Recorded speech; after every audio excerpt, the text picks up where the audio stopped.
Students, next topic है मोमबत्ती का इतिहास।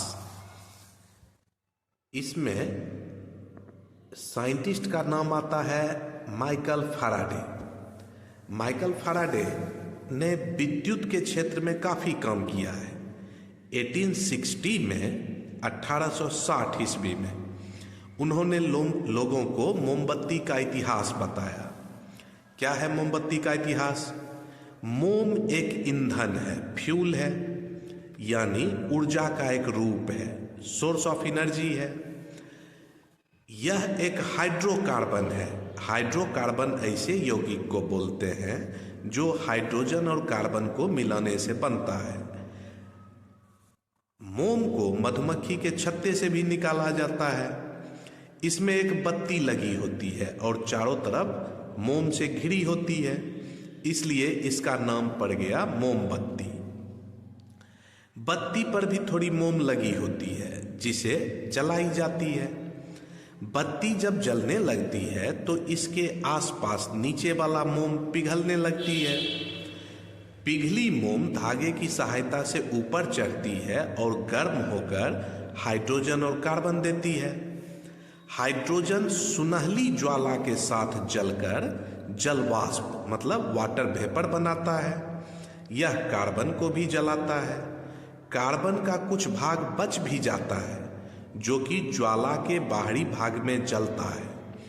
यह काफी मात्रा में ऊर्जा देती है। इस तरह मोमबत्ती प्रकाश और ऊष्मा का स्रोत बन गई। स्टूडेंट्स, नेक्स्ट टॉपिक है आग गर्म क्यों होती है।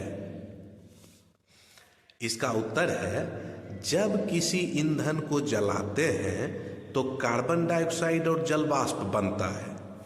यह एक रासायनिक प्रक्रिया है जिसमें नए पदार्थ का निर्माण होता है।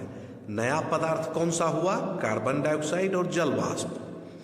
तो ये कार्बन डाइऑक्साइड और जलवाष्प अस्थायी होता है। इस प्रक्रिया में काफी मात्रा में ऊर्जा निकलती है जिसका ऊष्मीय मान बहुत ज्यादा होता है, इसलिए आग गर्म होती है। तो बॉयज, नेक्स्ट टॉपिक है आग पर नियंत्रण कैसे करें। इसको समझने के लिए सबसे पहले वो याद करना पड़ेगा कि आग जलने के लिए जरूरी 3 फैक्टर्स क्या क्या थे। पहला था ईंधन की आपूर्ति, ईंधन की उपलब्धता, दूसरा था ज्वलन ताप तक पहुंचना और तीसरा था ऑक्सीजन सप्लाई मिलना। बस अब इसी को यहां यूज करेंगे आग बुझाने के लिए। पहला स्टेप, ईंधन या दाह्य पदार्थ को हटा देंगे। ईंधन के हट जाने से आग पे नियंत्रण हो जाएगा। दूसरा है ऑक्सीजन की आपूर्ति बंद कर देना। ऑक्सीजन सप्लाई नहीं मिलेगा तो आग जलना समाप्त हो जाएगा। तीसरा है ज्वलन ताप को बढ़ा देना। इसका मतलब है जैसे उस पर पानी डालें तो ईंधन के ऊपर पानी डालेंगे, ईंधन का टेम्परेचर गिर जाएगा, ज्वलन ताप से नीचे हो जाएगा, बस वो जलना बंद हो जाएगा। ऑक्सीजन सप्लाई रोकना। ऑक्सीजन सप्लाई कैसे रोक सकते हैं? जलती हुई चीज के ऊपर मिट्टी डाल दें, बालू डाल दें, कुछ ऐसा कंबल लपेटें, कुछ ऐसा करें जिससे कि फ्रेश ऑक्सीजन ईंधन को नहीं मिले, आग जलना बंद हो जाएगा। स्टूडेंट्स, नेक्स्ट टॉपिक है हमारा ये यंत्र। इसका नाम है अग्निशामक यंत्र। आग बुझाने वाले संयंत्र को अग्निशामक यंत्र कहा जाता है। इसका सिलेंडर के जैसा शेप होता है।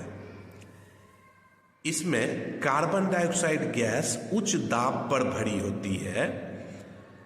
दूसरे कांच के एक शीशी में अम्ल एसिड होता है। जिस पात्र में कांच की बोतल को रखा जाता है उसमें सोडियम बाइकार्बोनेट का विलयन रखा होता है। आग बुझाने की प्रक्रिया में कांच की बोतल का मुंह तोड़ा जाता है और यह एसिड सोडियम बाइकार्बोनेट से प्रतिक्रिया करके कार्बन डाइऑक्साइड गैस बनाता है। कार्बन डाइऑक्साइड गैस हवा से भारी होती है, तो कार्बन डाइऑक्साइड गैस कभी ज़्यादा ऊपर नहीं उड़ता है, वो अगल बगल जो भी फ्यूल्स है, जो ईंधन है, उसके ऊपर एक लेयर, एक परत बना देता है और फ्रेश ऑक्सीजन के सप्लाई को काट देता है। इस तरह आग पर नियंत्रण हो जाता है। नेक्स्ट टॉपिक है बॉयज, अग्निकांड क्यों। कोयले की खान में कोयले के स्वतः दहन के कई खतरनाक अग्निकांड हम लोग पहले सुन चुके हैं। अग्निकांड का मतलब क्या हुआ? अपने आस पड़ोस गांव समाज में कहीं आग लग जाना। आग लगने से संपत्ति और जान माल दोनों का बहुत नुकसान होता है। इसको हम लोग अपने ज्ञान, अपनी समझदारी, अपनी सतर्कता से अपनी आदतों को सुधार कर रोक सकते हैं। अगला टॉपिक है मोमबत्ती की ज्वाला के कितने क्षेत्र होते हैं। तो मोमबत्ती की ज्वाला के 3 क्षेत्र होते हैं, बाहरी भाग, मध्य भाग और आंतरिक भाग। एक एक करके तीनों भागों को समझते हैं। नंबर 1, बाहरी भाग नीला और अदीप्त होता है। अदीप्त मतलब नो लाइट। यहाँ पूर्ण दहन होता है क्योंकि यहाँ ऑक्सीजन ज़्यादा उपलब्ध है। यह सबसे गर्म होता है। सबसे गर्म भाग कौन सा होगा? बाहरी भाग। मध्य भाग पीला, चमकीला और दीप्त क्षेत्र है।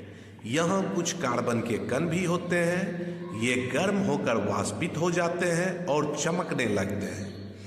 यहाँ पर भी पूर्ण दहन नहीं होता है क्योंकि ऑक्सीजन यहाँ भी कम मिलता है। तीसरा, यह आंतरिक क्षेत्र है, बत्ती के एकदम नजदीक होता है। यह काला रंग का होता है क्योंकि कार्बन के कुछ कण बच जाते हैं। यह सबसे कम गर्म क्षेत्र है। तो स्टूडेंट्स, ये लेसन, ये वीडियो समाप्त करता हूँ। अगर कोई कठिनाई हो तो कमेंट बॉक्स में संपर्क करें और नेक्स्ट वीडियो के लिए सब्सक्राइब जरूर करें। अपने फ्रेंड्स को अगर ये लेसन समझने में दिक्कत हो रहा है, क्लास 8 साइंस लेसन 1, तो इस वीडियो को शेयर जरूर करें।